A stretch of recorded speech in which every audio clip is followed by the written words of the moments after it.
Okay.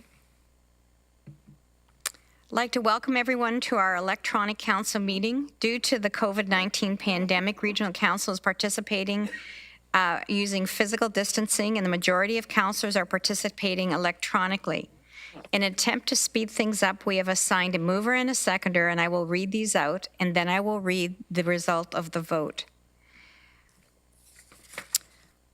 I would like to acknowledge that the land on which we gather virtually today is the traditional territory of the Haudenosaunee, the Anishinaabe, and the Neutral people. We acknowledge the enduring presence of the Indigenous people with whom we share this land today, their achievements, and their contributions to our community. I would also like to call attention to the fact that this is Treaty Recognition Week in Ontario, and that a large portion of Waterloo region, including our administrative headquarters, falls within the Haldimand Tract. The Haldimand Tract is land 6 miles on either side of the Grand River, all the way along its length. It was granted to the Haudenosaunee after the American Revolution as compensation for supporting the British in the war. Of the 950,000 acres of land originally granted, less than 5% remains a part of the Six Nations of the Grand Reserve today. I offer this acknowledgement as a small act of reconciliation between Indigenous and non-Indigenous people of Canada. I now ask everyone to have a moment of silence.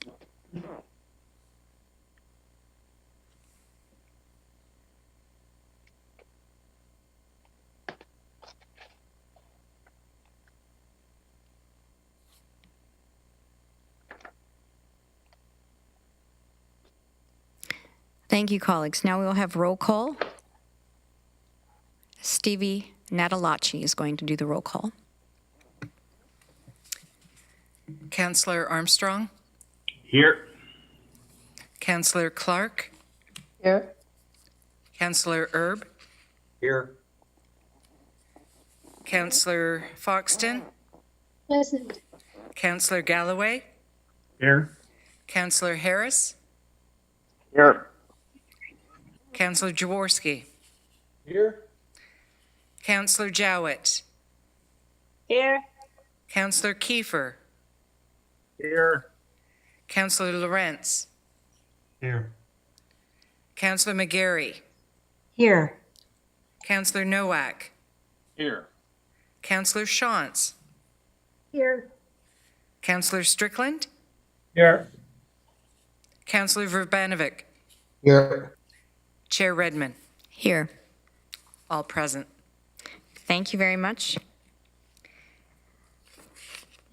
We're now going to start a vote on reconvening into open session. This has been moved by Councillor Jaworski and seconded by Councillor Nowak. I would ask you to use your yes and no buttons that council reconvene into open session.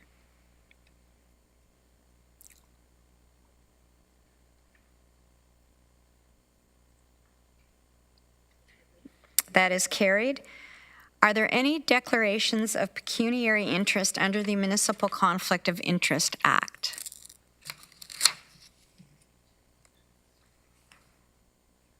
Seeing none, we have a presentation by Ryan Petitpierre to provide on his report CSD-HOU-20-22 about our Rapid Housing Initiative. Welcome, Ryan, and you have the floor. Thank you, Chair Redmond, and good evening, councillors. Bear with me while I share my screen here, please. Thank you, and thanks for your time this evening. I do have a brief presentation to share with you tonight, the intent of which is to inform a little bit about the Rapid Housing Initiative that was recently announced by the federal government, but more specifically with how an initiative like that fits in with longer-term affordable housing vision and strategy work that we have underway at the region. I'm going to start with this slide that I think is probably becoming familiar to you. I know that I've shared it with you before, but I do so again because I think it's important to continue to refresh and ground all of the work that we do in relation to this housing continuum, both as a concept and as a visual. Service managers for housing and homelessness across the province, we have a broad scope of responsibilities to address everything from unsheltered homelessness on the left-hand side of that continuum, all the way up into affordable home ownership and even into some of the market options on the right-hand side of that continuum. And really what a healthy, thriving community should have are options, our programs, and our projects at all points along the continuum to ensure movement. And where a community doesn't have these, what it does is it causes backup and disruption to everything else to the left of it on the continuum. And I'll give you an example to illustrate my point. In Waterloo region and really across the country, there are very few financial or other supports that are available to help tenants that currently reside in social housing move into affordable home ownership.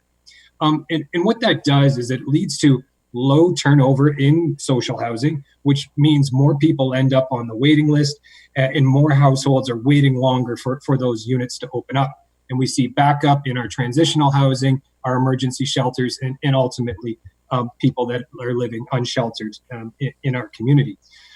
So what the region's doing about this, and we funded this through a grant that we recently received for a solutions lab project, is looking at ways to open up those community housing units for households on the waiting list by supporting tenants from social housing into home ownership opportunities.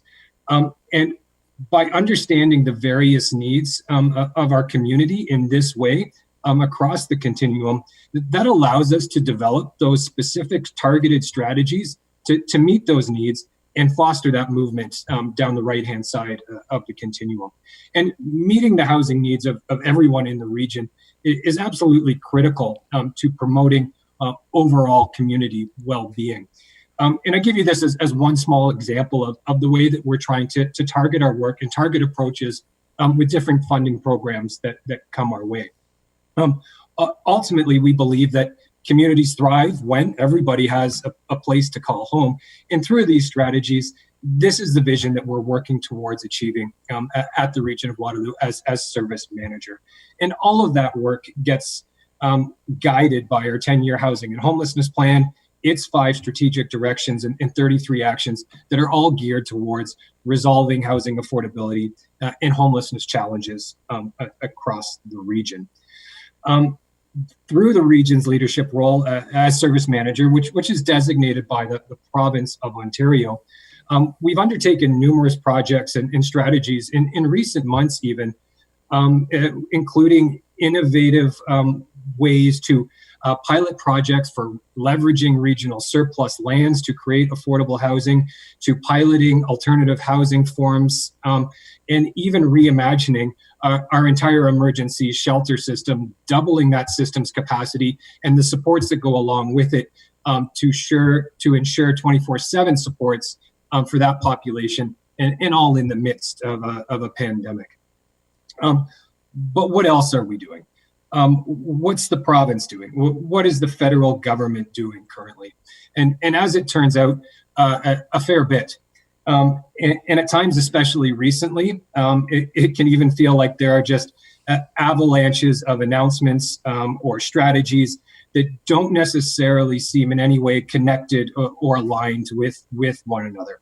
And whether that happens to be our own housing and homelessness plan that contains the Waterloo Regional Housing Master Plan within it, the National Housing Strategy, provincial funding pots that have become available, the current Rapid Housing Initiative that was announced last week, or even future priorities like the Strategic Investment Land Portfolio that was brought up in committee in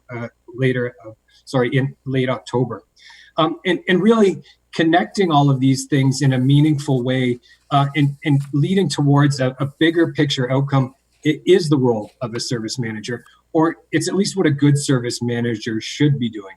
And if we are doing that job and we're tying everything into that long-term vision of where it is that we're going, we then have the ability that when these short-term, quick turnaround programs get announced, we are able to connect the dots in a meaningful way that create that bigger picture and help us get to our longer term goal, rather than sending us spinning off in some new direction.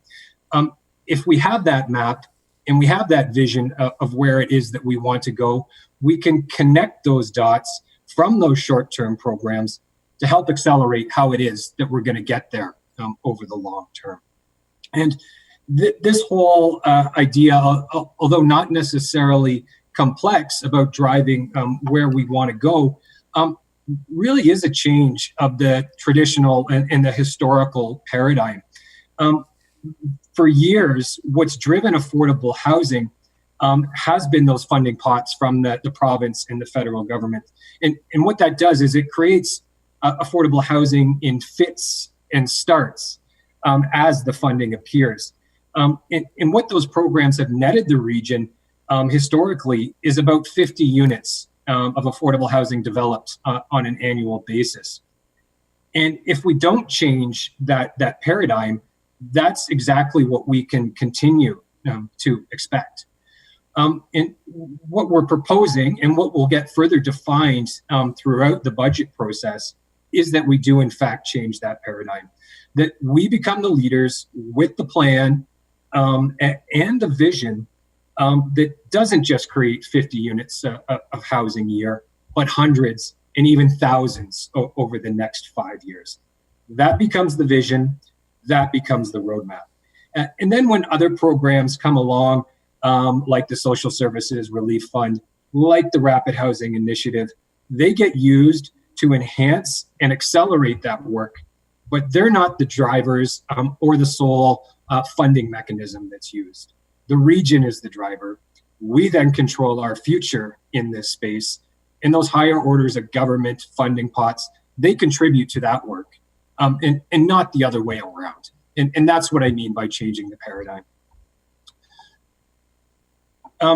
Through the region's leadership and our role as service manager, we do have a significant opportunity in front of us to drive the development of affordable housing in the region. Every that we make, initiative that we develop, or project that we fund is anchored in our belief that communities thrive when everybody has a place to call home. Our long-term vision is to reinforce this leadership by prioritizing and leveraging regional land and resources to develop thousands of new units of affordable housing to meet the growing needs of our community. Our work then gets bolstered and supported by short-term funding programs through other levels of government, like the Rapid Housing Initiative, rather than solely relying on them. Through the land portfolio strategic investment, we then drive that progress, and we can achieve the vision by accelerating the development of affordable housing over the next 5 years. We believe that this ultimately leads us to having a healthy and thriving community. And we believe that we're up for the challenge for leading this work and being the drivers of it. Thanks for your time this evening. That's the end of my presentation. Thank you very much, Ryan. It's exciting and it was concise. And Councillor Galloway, you have a question or a comment? Just a comment, Madam Chair, if I may. I just want to thank Ryan and staff for this report. It really does crystallize for me, and I'm not sure about other members of council, the whole gamut of funding programs that are available right now, but more particularly the paradigm shift that Ryan has enunciated in his report, which I really find exciting, and looking forward to being able to work in that new paradigm so that our strategic plan, so to speak, for affordable housing is the driver as opposed to others, and we can feed others, other initiatives, or initiatives of others into our plan. I really like the way that it is that has been constructed. So thanks to Ryan and staff. Thank you, Councillor Galloway. Councillor Ravanovich. Thanks, and thank you, Ryan, for the presentation. It certainly was certainly very encouraging to see, and finding it quite aspirational in terms of where we need the puck to go to. in terms of housing and recognizing really the investments in the different phases that of that continuum that you've outlined, in order for us to be able to start moving people along and start real inroads on that list. I know in terms of the advocacy work that we've done in the past, I think part of the challenge has been that collectively as a region, between the region, the lower tier municipalities and other community partners, we haven't really presented our big ask to government. And so I think if we can work towards that, and I think this document speaks to that, I think we're much more likely to start seeing us getting our fair share of housing investment, which historically, some would argue maybe has not been the case from other orders of government. I think we'd be remiss right now if we didn't publicly use this opportunity to also thank the federal government, and in particular our local MPs who helped advocate for our inclusion in the list of 15 cities who got a predetermined amount through the Rapid Housing Initiative, and yet we can still now apply for additional funding, which I know is part of the meeting that is, I believe, taking place next Monday that has been talked about. I know at our committee meeting, Mr. Lochner indicated we would look at potentially a special council meeting to consider all of the additional sites and so on prior to the 27th. I'm wondering where sort of that fits into what we're dealing with tonight, and how we'll deal with what comes out of the 27th. Because as we know, I mean, from a Kitchener perspective, we've certainly got some things on the table, and I believe others are at that point or looking to be at that point. And so I think that is helpful, because a coordinated approach is the best approach ideally. Ryan, do you want to speak to the process as it's going forward?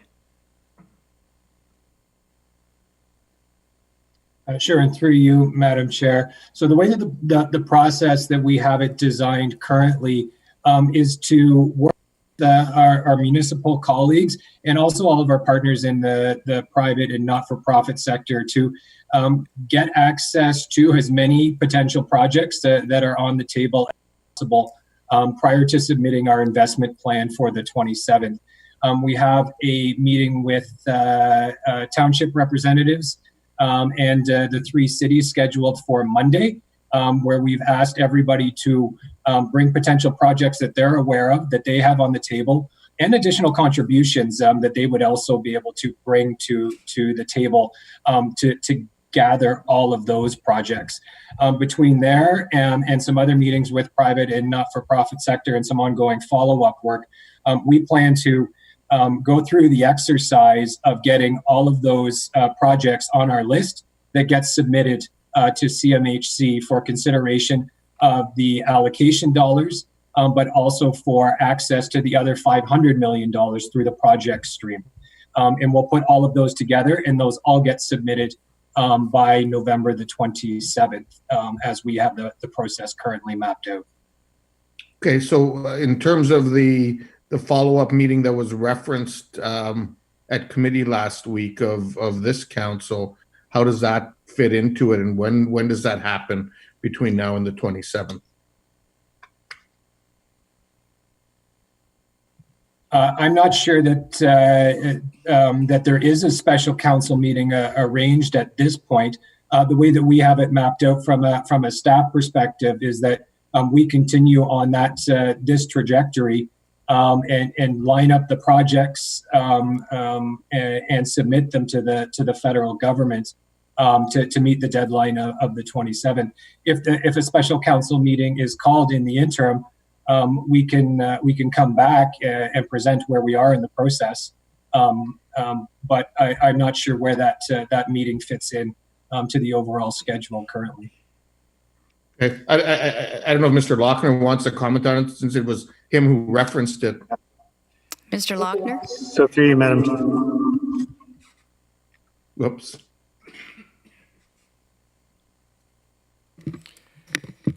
Through you, Madam Chair. We thought initially that there would be a requirement to come back to council, but our understanding now is that we would collate the projects and then submit them directly to the province. And Ryan, perhaps you or Douglas could clarify. Is there a decision that council needs to take with respect to the initiatives, or is that submitted to government for their consideration? The way that the project is laid out currently in terms of their requirements, it's up to the region as service manager to submit the investment plan. And we have the authorities lined up to be able to do that. It doesn't need to come back to council for overall approval. And given the timelines that are involved, I think that would actually be problematic or potentially challenging to do. So I guess my question is, because I know the conversations between city staff and regional staff have involved the potential for both some strategic lands from the city and the region. I guess how would we be submitting regional lands potentially without sort of having regional council have a voice in that? Because I think regional lands need to be part of that discussion, but we would need to presumably give some direction. So if you look at the recommendation, it's authorizing the regional chair and the chief administrative officer to enter into an agreement with the Canadian Mortgage and Housing Corporation under the Rapid Housing Initiative in a form and content satisfactory to the regional solicitor, and to authorize the Commissioner Community Service Department to submit an investment plan under the Rapid Housing Initiative in a form and content satisfactory to the chair and the CAO. So, Mr. Lochner? So just to add to that, I mean, the view that we've taken is the region is the service provider. We partner with area municipalities and other organizations, any land that area municipalities could add, any of the 7, and we're in discussions with all 7, would be brought forward, and then the region would take the decision as to what's the right mix in terms of location, optimizing land, and aligned with the regional's housing strategy. So with that, since the last meeting, we've recognized that there's a need to inform council, but not a decision of council to be taken. That would normally be done at the staff level. If council wishes that to come back for discussion, we could. We need direction on exactly what we're bringing back to council. Is it just for information, or if it's for decision, what would that be? Since normally that's done at the staff level. Councilor I guess, and I'm not trying to be difficult, it's just that because I'm very supportive of this, and I think, as we put lands and or dollars on the table from a municipal level, the conversations between the two staffs have been around, there being some equity in between the city putting some forward and the region putting some forward. I just don't know how, I've never sort of seen a scenario in the past where we can submit lands without some direction from council, and I just don't want that to be the hiccup and prevent us from putting those lands on the table when you have to submit before the 27th. Okay, I see Councillor Clark is anxious to jump in, so I'm going to acknowledge Elizabeth. Go ahead.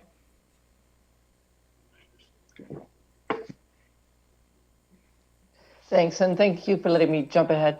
I was on a couple of conference calls on this matter of the rapid housing today, and I think I might be able to clarify something, and Ryan and Bruce can correct me if I've got it wrong. My understanding is what we need to submit is a list of proponents and proposals. So land comes into that because the proponents will be paired with the land, but it isn't a submission of the land. So I think that the land follows the proponents in a way, if that makes sense, which doesn't mean that the land won't be used at some future point, but I don't think land gets submitted at this point unless there's an actual project attached to it. Is that correct, Ryan and Bruce? Through you, Madam Chair. Put your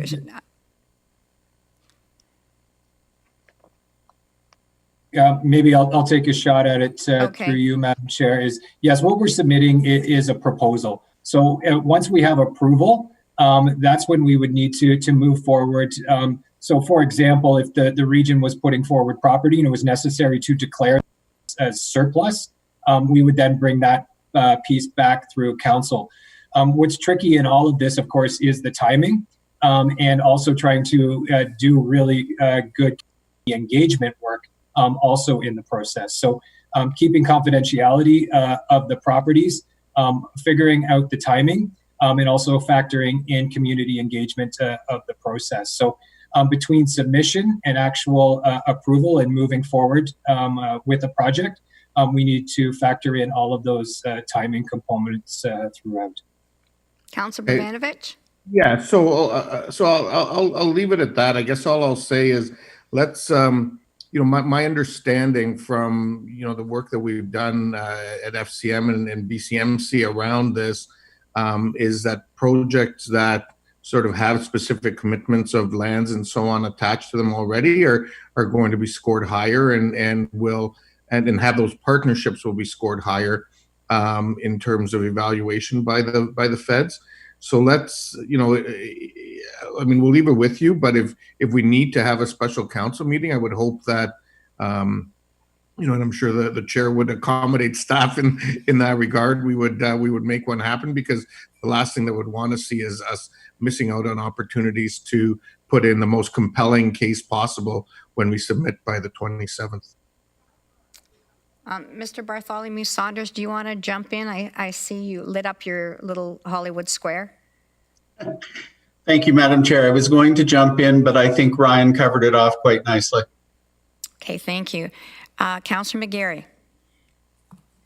Thank you, and through you, Madam Chair, I really wanted to also add my thanks and my gratitude actually to Ryan and his team in making things as clear as possible.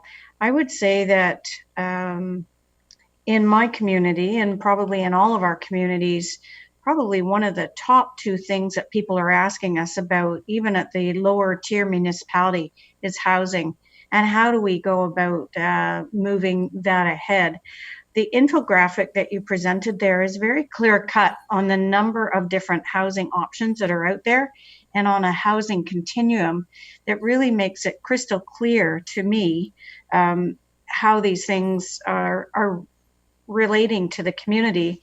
And it also may identify some of the gaps in the lower tier municipalities about sort of the amount of building stock or housing stock that we have on any one of those components in that infographic. I'd love to see that further. And I'm wondering at some point if it might be time to update area municipal councils and just sort of talk about some of the work that's going on. And in that, I wanted to also really follow up on what Councillor Verbanovich talked about, was the advocacy. And there's been a tremendous amount of advocacy work from mayors and councils, not only across the region, but literally across Ontario, in order to push our upper levels of government for more resources, more investment, and it's certainly working. But it goes without saying, there's been a tremendous amount of work in the background to get us to this point. So I would love to see, as I said, I think most of my questions have been answered right now, but I would love to see a little bit more communication with the lower tier municipalities so that we can sort of get our councils on board and not only help with the advocacy piece, but also to be able to address some of the concerns and questions that we get from our constituents on a daily basis around this incredibly important topic. And last thing I just wanted to say, and maybe this is a question, when it comes to communication about this to the general public, we've had news releases and that kind of thing, but could there be potentially sort of a push in the next little while precisely on some of the components that you've been talking about tonight on the gaps that we've seen in our communities and on the piece that you're going forward with in identifying projects that may come to fruition if we get the funding for that? Thank you. Thank you. Councillor Erb. Thank you, Chair Redmond. I too want to commend staff for bringing this forward. And particularly, I just sense a strong collaboration that's taking place between all levels of staff and from various departments to make this happen. And for that, thank you. Collaboration needs to happen. We know that between the lower tier municipalities, the provincial and the federal. And so I'm glad it's so obvious that this is happening. I recognize the time frame is very, very tight. And so thank you for putting your nose to the grindstone and trying to get this in. And I hope the meeting on November the 9th is a real opportunity for this collaboration to take place between all the municipalities in the region. So thank you and good luck with the way this goes forward. Councillor Kiefer. Thank you, Madam Chair. My question to Ryan is, and I'm not sure you can answer it, I'm in favor of what's going on here, and thank you very much, you and your team, for all the work you've done. It's so important. But my question is, and like I said, you may not be able to answer this, with this federal money coming to us, do we have an idea of how it will be, divvied up between across the region? Because of course there's needs all across the region, and everybody should get their fair share. I just hate to see Cambridge be phase 2 on one of these deals here. Mr. Petitpierre. Thank you, through you, Madam Chair. Councillor Kiefer, so part of it will depend on the number, type, and viability of the projects that come forward from everyone that we're looking at.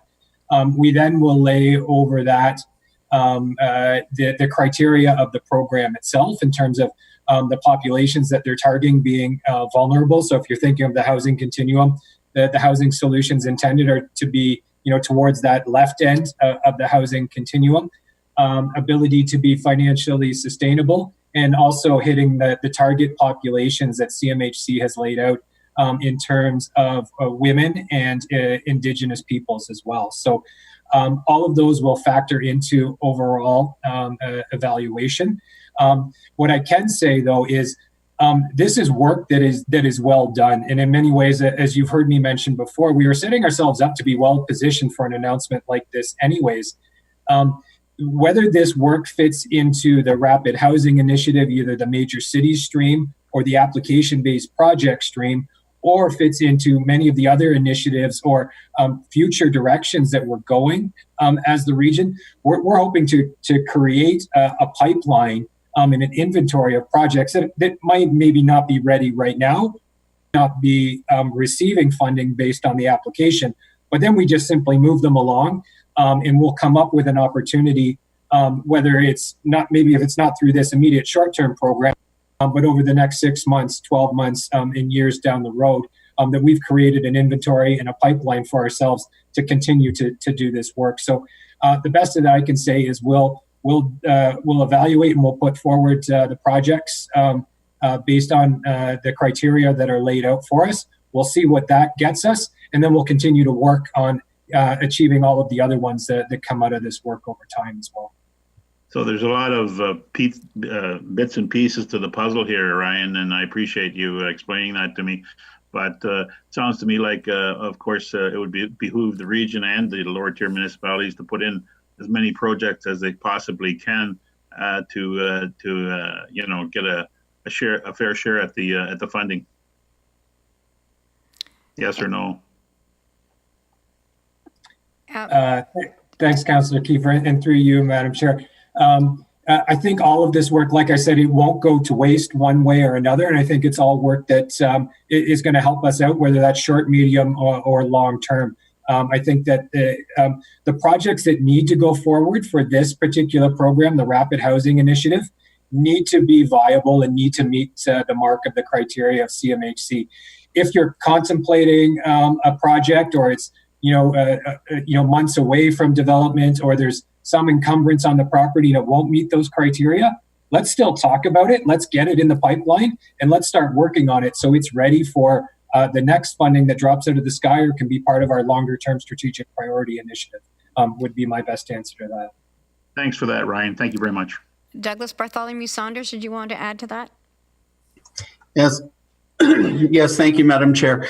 Through you, I think what's important to remember, Councillor Kiefer, is that there are many different types of money right now, and that the monies each have encumbrances on them. And what I think is critical, a critical message in what Ryan is saying, is that the role of the service manager is to have many, many different projects that are essentially ready to go in the pipeline, and to mix and match them to the money based on the criteria.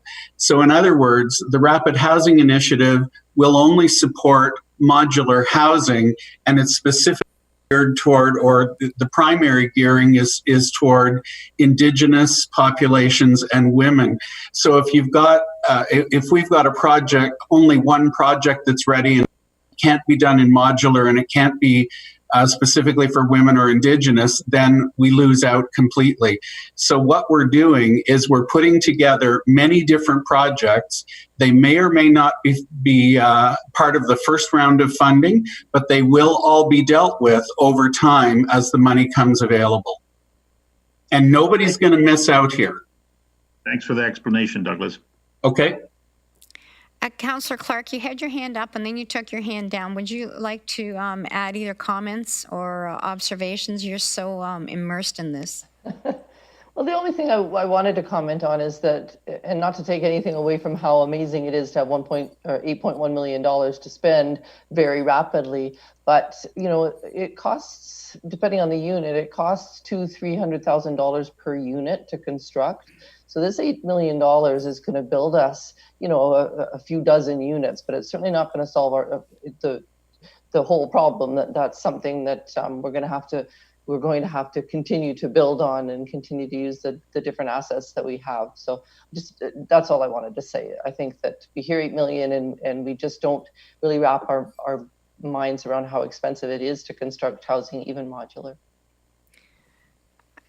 I thank you for those comments. I really concur with them. You're very smart because I agree with you, Elizabeth.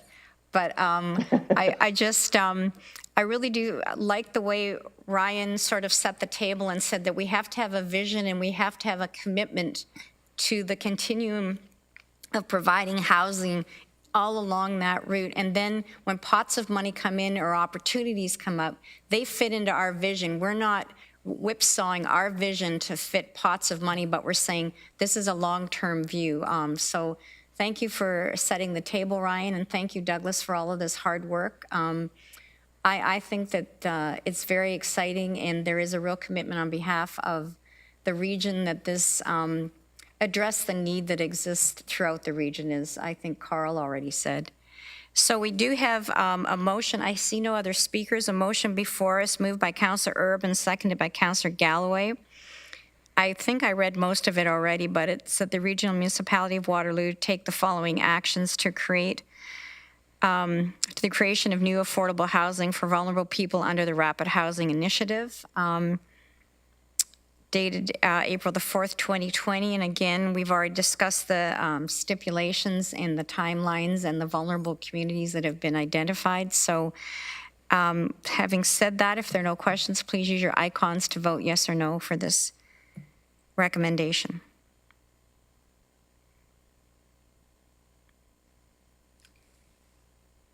Thank you, colleagues. That is carried. We have no petitions, no delegations. The minutes of the previous meetings, this is moved by Councillor Foxton and seconded by Councillor Jaworski.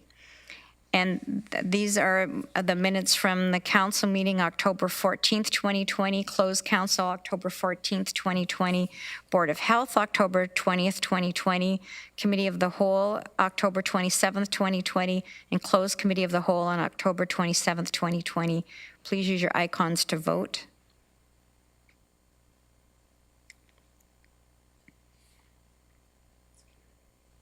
Thank you. That is carried.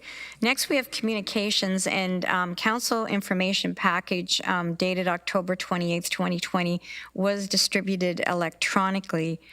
One of the pieces of correspondence that were received for information was the City of Kitchener inclusionary zoning for affordable housing. This was brought forward in the information package, and I'm wondering if Councillor Clark would like to comment on this. Yes, thank you, Chair. First of all, I'd like to applaud the City of Kitchener for bringing its resolution to the province and for sharing it with us. The opportunity for municipalities to apply inclusionary zoning to any area within their jurisdictions is desirable for three reasons. It allows municipalities to plan their communities in ways that make sense to them. It allows for mixed communities where affordable housing is integrated within all neighborhoods, and it creates more potential for affordable housing development. So I would like to ask staff to come back to the next session with information and possibly a recommendation about how the region of Waterloo is supporting and can support Kitchener and other area municipalities to expand their ability to use the inclusionary zoning tool. Thank you. Councillor Clark, would you like to speak to, or sorry, Councillor Erb? Thank you, Chair Redmond. No, actually, Councillor Clark and I have talked about this the last couple of days and look forward to staff perhaps adding some content to it, how it would apply to the region.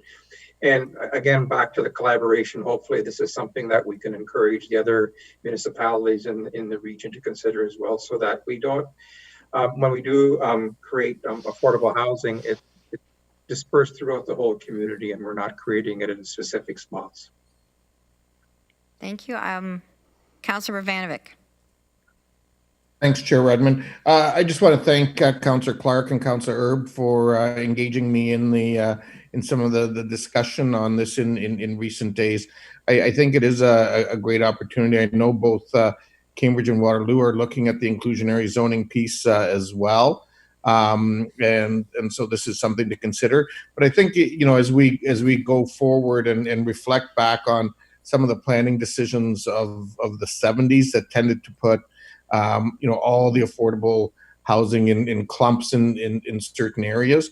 What we don't want to do is see that repeated simply by virtue of the fact that there's, you know, an LRT line and saying, okay, everything should be sort of in close proximity to that. And so having the flexibility to use that inclusionary tool beyond that is really what we're trying to achieve in other areas of the city, while we're still seeing development in those areas and intensification in the years ahead. Thank you. Councillor Lawrence, I saw you raise your hand. Was that in support, or did you want to speak to this? No, I think it was in the form of the motion. I would second it, or maybe it's just direction to staff. I think it's a great idea. Okay, thank you. And just for anybody watching, I know all of council recognizes that this is a power that area municipalities have from the province that the region doesn't have, and it does stipulate that intensification can happen around transit lines and transit hubs. So looking at how we could spread that out, which speaks to some of Councillor Vrvanovic's points, would be really helpful. So staff will take that away.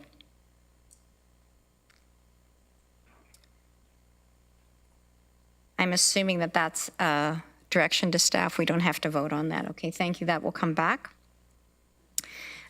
We will now start. I will consider a motion to go into Committee of the Whole to consider reports. This is moved by Councillor Jowett, seconded by Councillor Harris. that the council go into the committee of the whole to consider reports. Please use your yes and no icons to vote.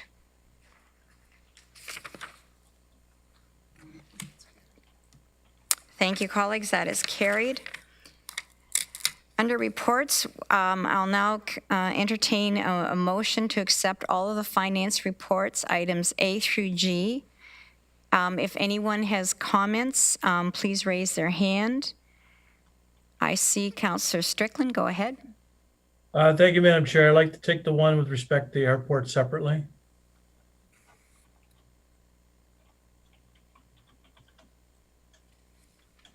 I'm happy to do that. I'm just figuring out which one that is. What is it? Yeah. F, okay. So the rest of the items, Councillor Rentz. Yeah, Madam Chair, I just have a question on item E. The information, there was 5 people that bid and 4 were disqualified, and I've never really seen that before. So one person qualified without even, I mean, they just bid, they got whatever it was. Is that the case, Mr. Dyer, or am I missing something here? Mr. Dyer? Through you, Madam Chair. So yes, in that particular bid, there were 5 bids. 4 were disqualified. Only 1 was able to meet the stated expectations of the region. I don't have with me, unfortunately, right now the rationale for the other 4, but I can certainly get something sent out to council afterwards.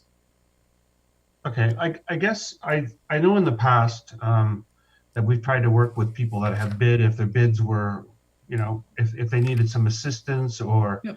But it just seems odd to me that 4 didn't meet the requirements. Was the RFP not that clear, or what?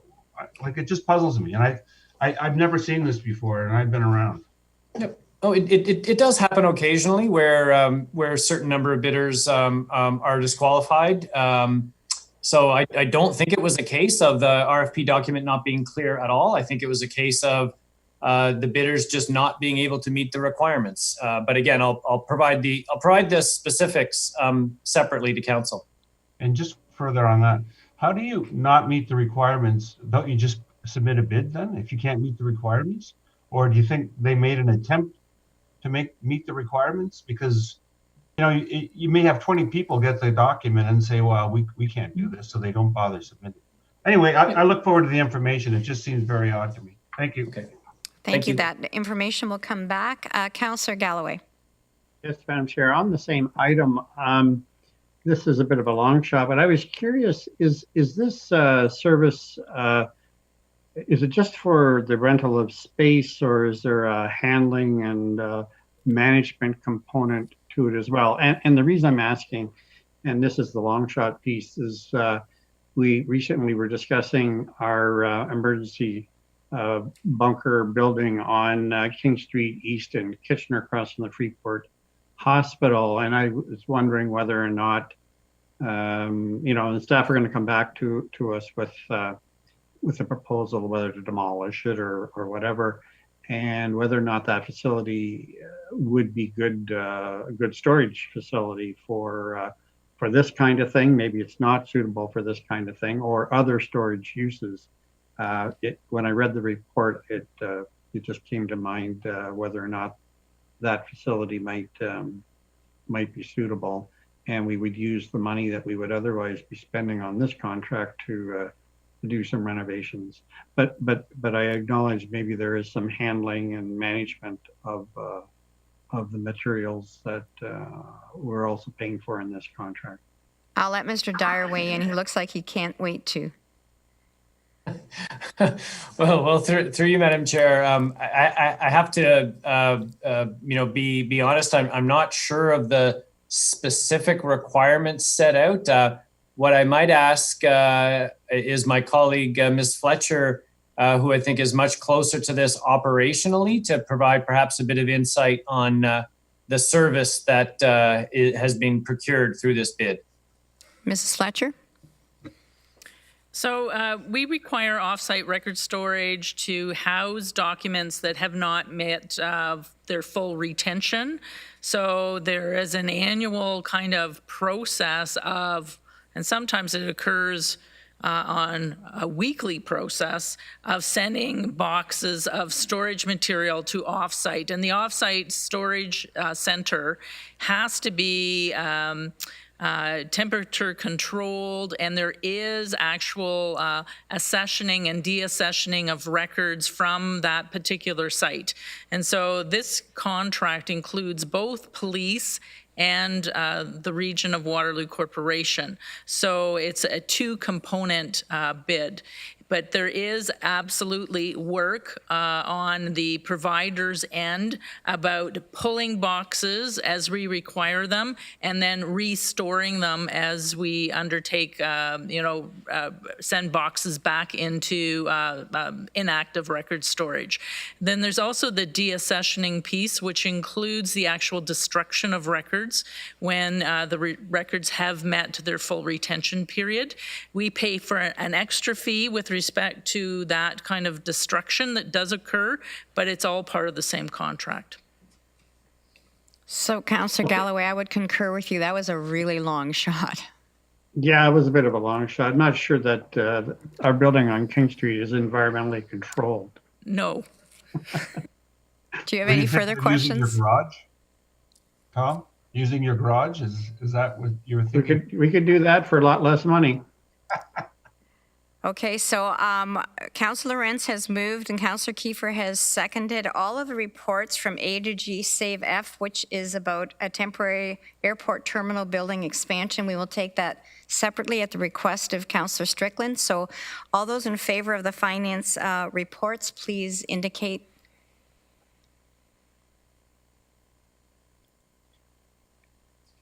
That is carried, colleagues. And now we will take item F. Councillor Strickland, did you want to speak to this, or you just wanted it taken separately? I'd like to speak to it, Madam Chair. Thank you very much. Just briefly, I did not support the process to proceed with a consultant, the procurement process to choose a consultant. I have no issue with the consultant that's being recommended here. I do have issue with the fact that we're spending $500,000 so that we can have a design ready to go at some unforeseen time in the future when we need to expand our airport. There's no rush to do this, particularly given the circumstances the airline industry is going through right now. I think the $500,000 could easily be kept in the bank, and we don't need to expend this money now. There's no rush to do this, given the requirements of our airport and given the economic conditions of the airline industry. So I will not be supporting it, Madam Chair. Thank you. Thank you. Councillor Rentz. Thank you, Madam Chair. I'm not going to repeat Councillor Strickland's comments, but I won't be supporting this either. And it seems to me that this round number of $500,000 keeps popping up. The only other comment I would make is for $500,000, you think we would at least get some kind of a drawing or a map that we could understand. I can't even see this thing, and it doesn't make any sense to me. So I wouldn't mind getting a clearer, blown up concept map, so at least I have a good understanding of what we're going to be doing here. Thank you. Thank you, Councillor Clark. Thank you, Chair. Really further to Councillor Strickland's comments, my question has to do with timing. And are we expecting that Pivot is going to take us over the threshold to get to this level of work? Is that why we're moving forward with it at this point? Mr. Regier? Yeah, through you, Chair Redmond. Pivot is reasonably optimistic about 2021 as a year to operate in. It remains to be seen, of course, whether they do hit the 250,000 passenger threshold to get to that level or next year. However, Pivot itself, we actually don't expect Pivot to require the additional facilities here. The dilemma, however, is that as the Canadian airline industry recovers from the pandemic, perhaps in late 2021 and into 2022, there could very well be a significant amount of interest. And then layering a 737 type of aircraft vehicle on top of the service that Pivot would be providing could become really problematic because the airport is we could very quickly get to a point where we had a congested terminal building. I noticed that Chris Wood, the airport manager, is on the call, and he may provide some additional details. I would say that we are planning to provide an update on business development in air service to council shortly in the next cycle. So we'll bring some additional information on where we are with both Pivot and other opportunities. Mr. Wood, do you want to add to that answer? No, I think Rod summed it up quite nicely. Thank you. Councillor Galloway. Just one quick follow-up. Councillor Clark. Question? Sorry. Just again, to try to understand the timing here, how long do we think that this particular piece of design work would take? Is it a few months? Is it a year? It will be less than a year. My understanding is it'll take about 6 months to complete. Mr. Wood, do you have, can you confirm that?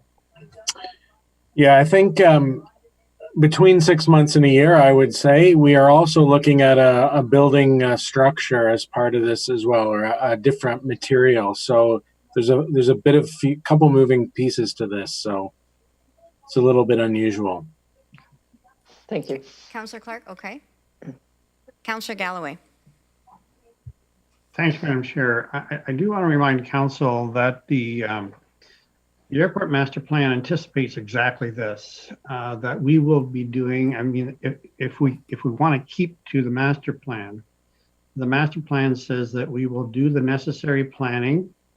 In this case, it's design work. In other cases, it's actual, urban planning kind of work or environmental assessments or whatever else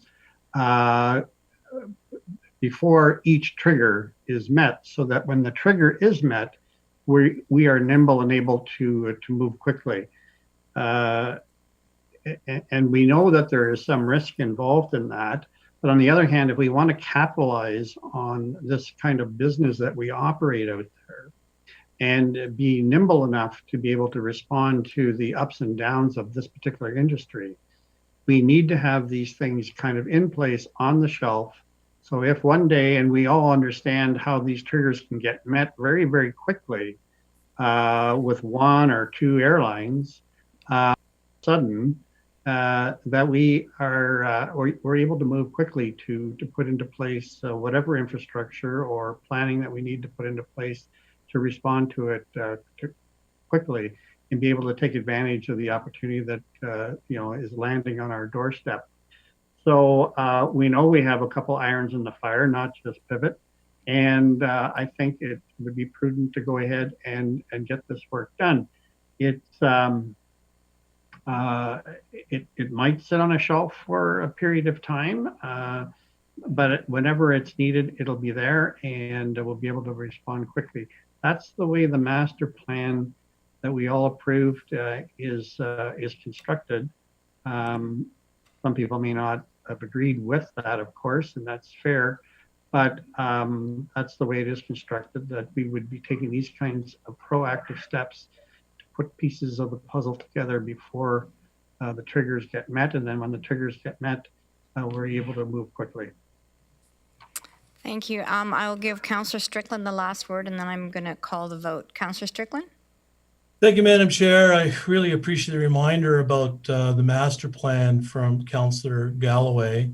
But the master plan is silent on the timing of these expenditures. And also I take exception, as I raised previously, the budget contained in this report and mentioned previously is $15 million for a temporary airport expansion. And further to that, we have basically 0 passengers out there right now, and we're a long way, even with Pivot, to 250,000 passengers to get us prepared for the next stage of 500,000. So in the best case scenario, we're multiple years away from requiring this temporary facility. So my position remains steadfast. I don't support it, and I thank you very much to Councillor Galloway for the reminder about the master plan. Okay, thank you, colleagues. So we're voting on motion Madam F Chair? under finance reports. It's moved by Councillor Galloway, seconded by Councillor Recorded vote, Kiefer. please, Madam Chair. Sorry, recorded vote. Okay.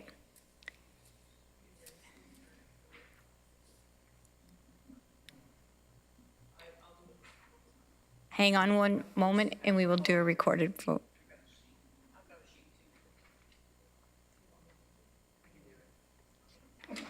Okay, we will have a recorded vote. When I call your name, please indicate how you vote. Councillor Armstrong. Yes. Councillor Clark. No. Councillor Erb. Yes. Councillor Foxton. Yes. Councillor Galloway. Yes. Councillor Harris. Yes. Councillor Jaworski. Yes. Councillor Jowett. Yes. Councillor Kiefer. No. Councillor Lawrence. No. Councillor McGarry. Yes. Councillor Nowak. Yes. Councillor Shantz. Yes. Councillor Strickland. No. Councillor Verbanovic. Yes. Chair Redmond. Yes.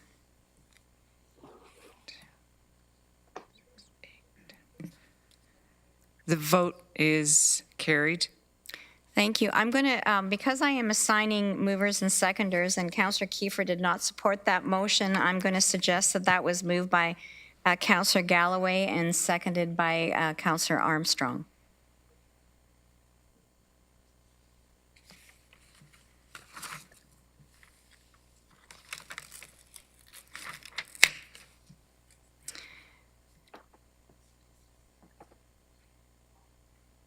We will now start a vote to accept the Committee of the Whole summary, items 1 to 4, and one recommendation coming from closed committee, item 5. These are moved by Councillor Galloway and seconded by Councillor McGarry. They're laid out on pages 8 through 9 and on to 10. Any questions or comments? Okay, all those in favor, please indicate so, and if you vote to negative, already done, that's carried. You guys are quick. Chief Administrative Officer, Mr. Lochner. None tonight, Madam Chair. Thank you. Regional Chair, nothing to report. Regional Clerk. Nothing. Other matters under the Committee of the Whole, a motion for the Committee of the Whole to rise and Council to resume. This is moved by Councillor Strickland and seconded by Councillor Shantz. The Committee of the Whole rise and Council resume. Please use your icons to vote. That is carried. I'll now entertain a motion to adopt the proceedings of the Committee of the Whole. This is moved by Councillor Verbanovic, seconded by Councillor Armstrong. The committee adopt the proceedings of the Committee of the Whole. Please use your icons to vote.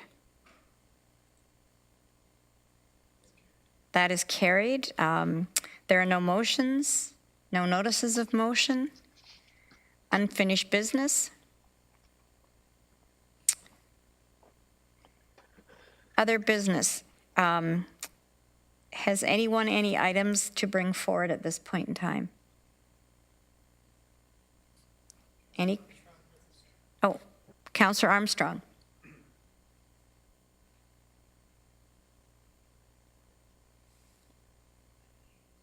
I just wanted to remind everybody that next Wednesday, all we're asking is 2 minutes of your time, lest we forget. Thank you. Thank you, Councillor Armstrong.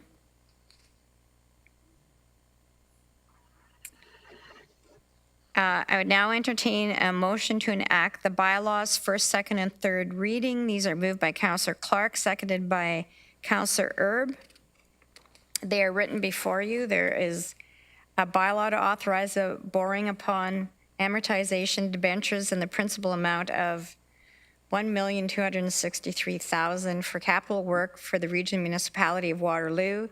B, a bylaw to amend the bylaw 16-023. And it's a bylaw to regulate traffic and parking on highways under the jurisdiction of the regional municipality of Waterloo, specifically Hespeler Road, Regional Road 24 in Munch Avenue, westbound right turn on red prohibition in the city of Cambridge, and a bylaw to confirm the actions of council November the 4th, 2020. Please use your icons to vote in favor or against. That is carried. I will entertain a motion to adjourn. This is moved by Councillor Galloway and seconded by Councillor Jowett, that this meeting now be adjourned. Please use your icons. That's carried already. Thank you, colleagues. Great discussions. Good evening, and in very important topics. Take the rest of the night off.